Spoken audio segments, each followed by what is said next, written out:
Dengan haru kita serahkan hidup kita yang tanpa arti.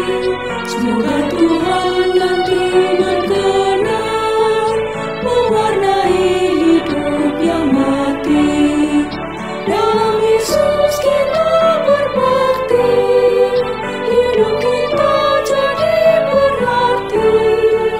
Tiada lagi warna yang suram, jiwa raga cerah bersinar.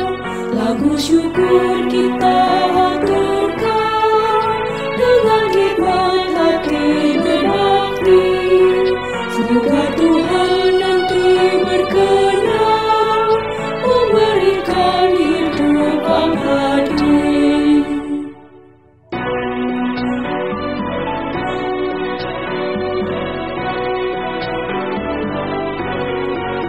Dengan haru kita serahkan hidup kita yang tanpa arti.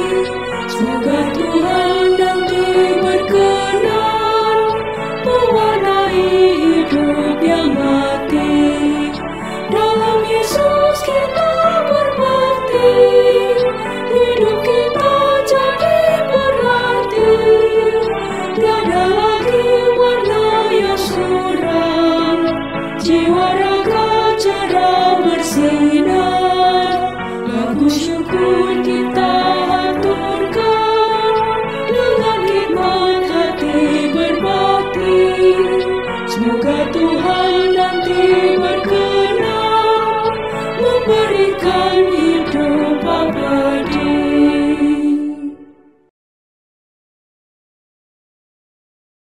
Kamu jadi pulang apa enggak?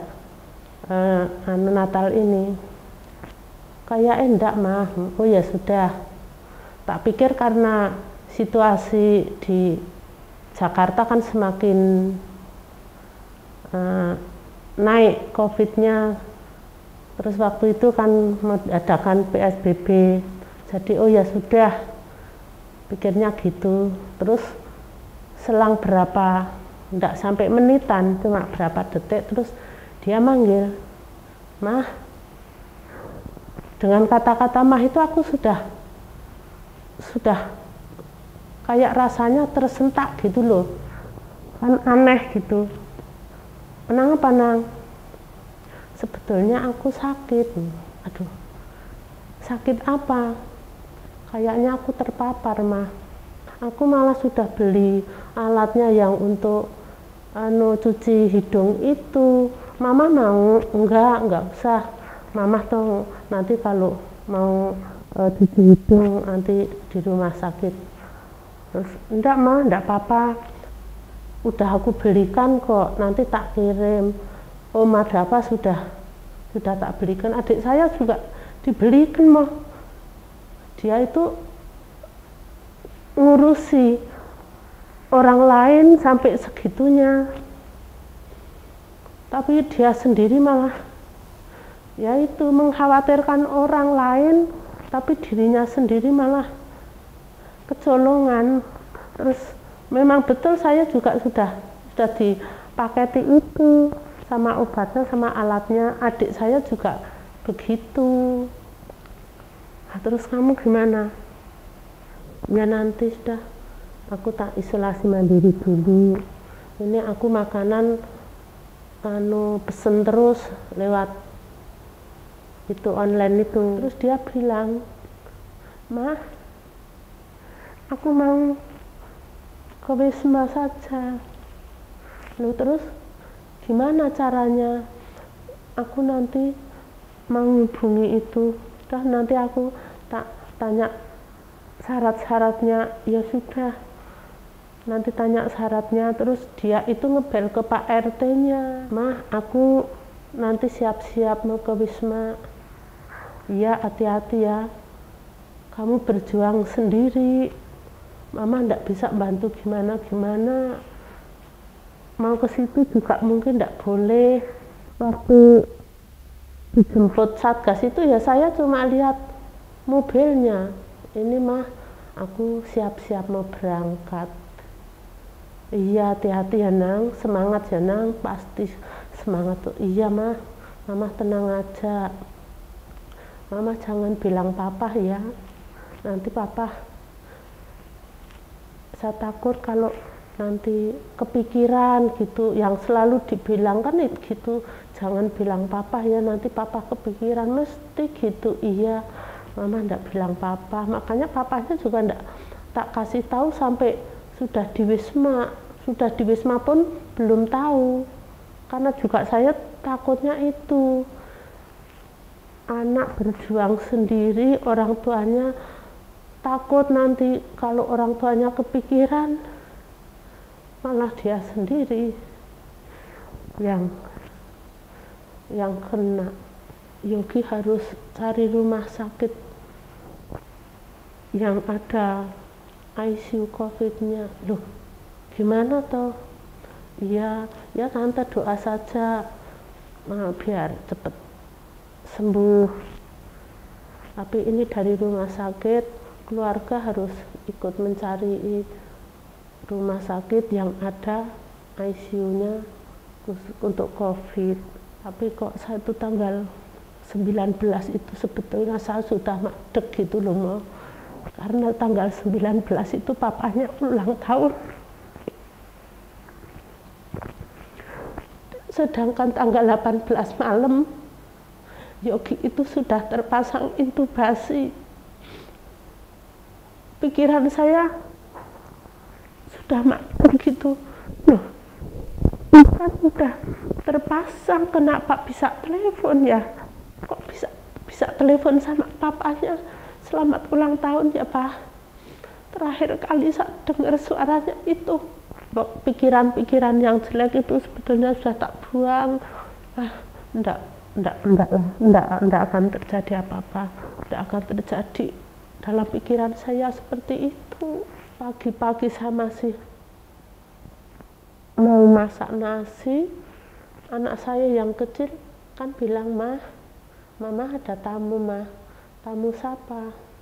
Tamu suster. Aduh, saya dari belakang sudah langsung nyas gitu hatinya.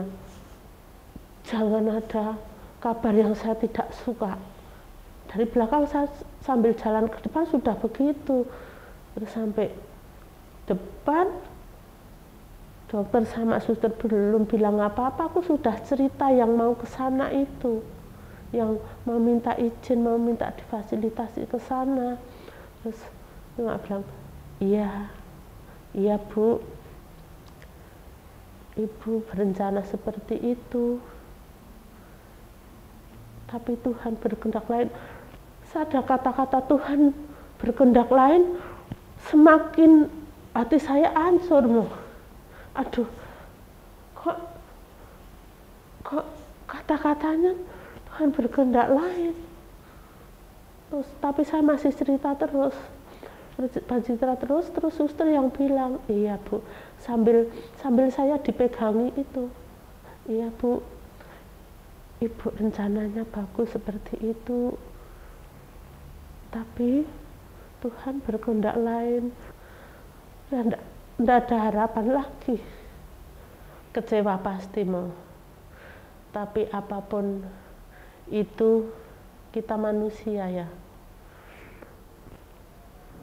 Kita berusaha sudah seperti apapun, kita itu kecil di mata Tuhan.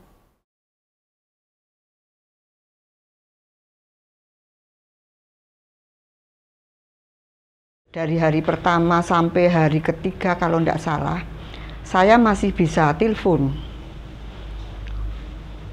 Telepon masih suaranya berat, tapi mungkin Bapak biar saya ndak kayak bombongi gitu loh Romo. Dia katanya ndak apa-apa, nggak sesek, cuma lemes bilangnya gitu. Ya sudah, saya bilang dikuat-kuatkan ya Pak. Anak-anak, cucu-cucu, aku masih butuh Bapak harus kuat. Saya bilang gitu, dia jawabnya ya. Terus habis itu ndak ada komunikasi, saya lewat WA nggak dijawab. Itu hari ketiganya tak telepon diangkat. diangkat, dia bilang, wong aku lagi video call karo putu kok telepon masuk. Oh, aku ora ngerti Pak, ya sudah tak pedot biar diteruskan, saya bilang gitu. Terus hari keempat saya ndak ada komunikasi, wong dengar dari anak saya bapak sudah sudah sesak napasnya pakai oksigen. Saya sudah pikirannya ya sudah ndak bisa Romo. Udah saya hanya berdoa terus pokoknya. Saya setiap saat saya selalu nyebut Gusti Yesus, tolong sembuhkan suami saya, tolong agar cepat sembuh, sehat kembali. Saya hanya berdoa terus setiap saat sudah Romo. Sampai saya hari kelima pagi-pagi jam 5 saya selama suami saya masuk rumah sakit kan enggak pernah bisa tidur Romo. Nah, jam 3 saya sudah bangun, saya berdoa terus. Jam 5 saya keluar ambil ini HP, tak buka, ponakan saya kebetulan kan Islam. Keponakan saya yang WA. Innalillahi wa inna ilaihi raji'un telah dah saya Romo seperti tidak punya balung.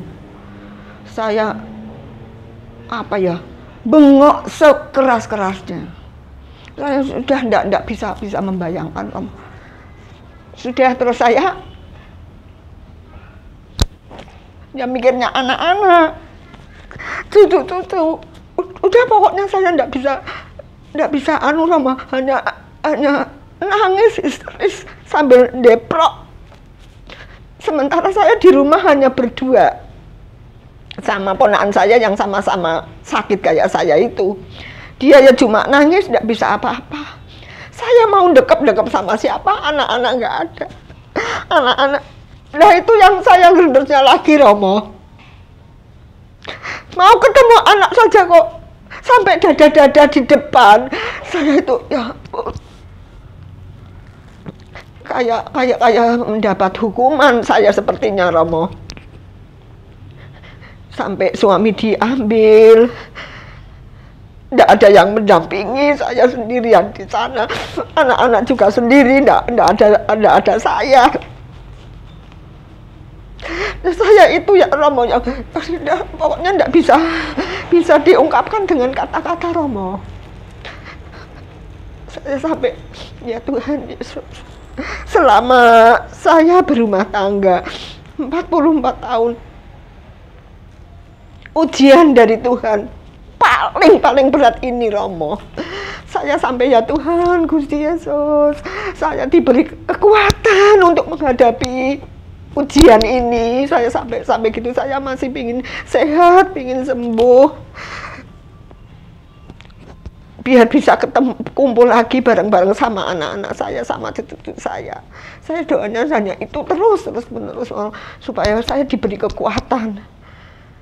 Udah pokoknya saya kalau ndak ingat anak-anak, cucu mungkin ya saya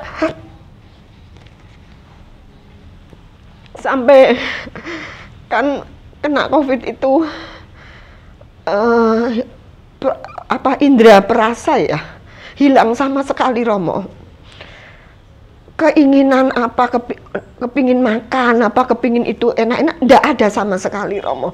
Tapi karena saya minta kekuatan sama Gusti agar saya kuat, agar saya sembuh, bisa ya Bapak sudah ndak ada, tapi paling ndak saya masih ada anak-anak sama cucu-cucu, itu kekuatan saya Romo.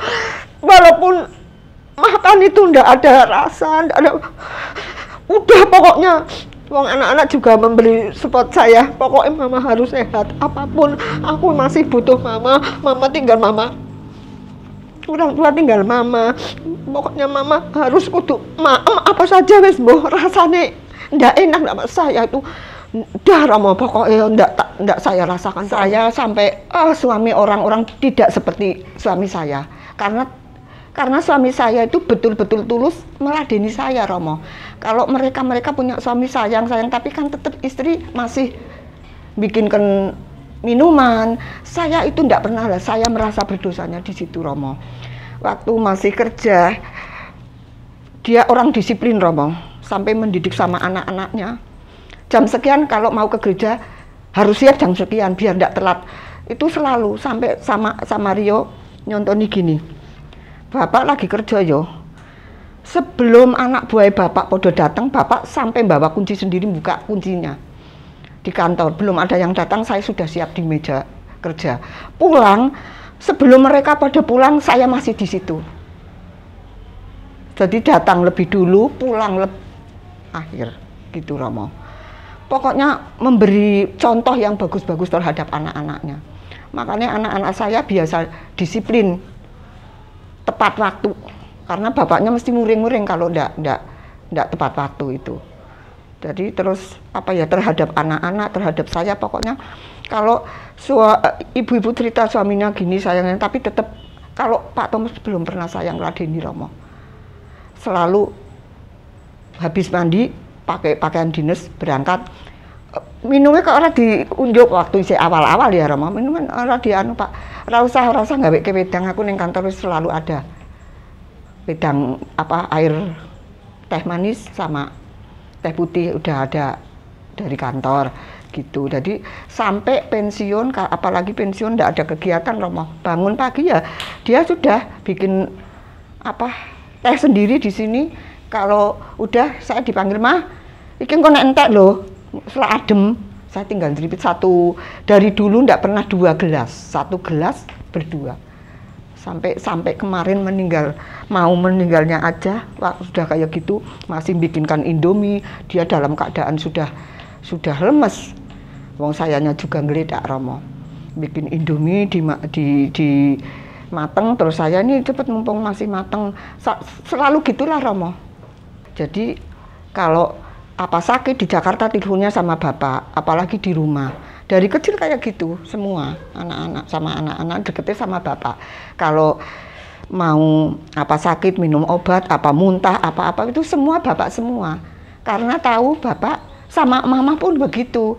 Nek sakit ya udah ya mijeti, ya muntah, ya dianu, jadi semua.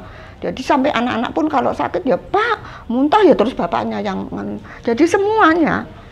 Baik sama saya, apalagi sama anak-anak. Terus dia selalu melayani sama anak-anak. Sampai Indri sampai nangis. Nek pulang biasanya bapak nggak kayak Indomie, nek pulang mau ke Jakarta udah dipaket-paket tinggal bawa. Dia sampai nangisnya di situ mau. Karena kebetulan yang di rumah sendiri yang belum berkeluarga, jadi kan sering pulang apa sama bapaknya gitu. Nah, bagi saya dan anak-anak itu suami itu segala-galanya, sangat sayang, sangat perhatian, udah pokoknya tidak ada anunya sama terhadap anak-anak sama saya. Saya sekarang ditinggal suami merasa berat sekali untuk menghadapi ujian ini, tapi saya yakin saya kuat karena suami saya sudah bersama Tuhan di surga. Terus saya kuat karena ada anak, ada cucu. Hidup kita yang tanpa arti, semoga Tuhan nanti berkenan mewarnai hidup yang mati. Dalam Yesus kita berbakti, hidup kita jadi berarti. Tiada lagi warna yang suram, jiwa raga cerah bersinar. Lagu syukur kita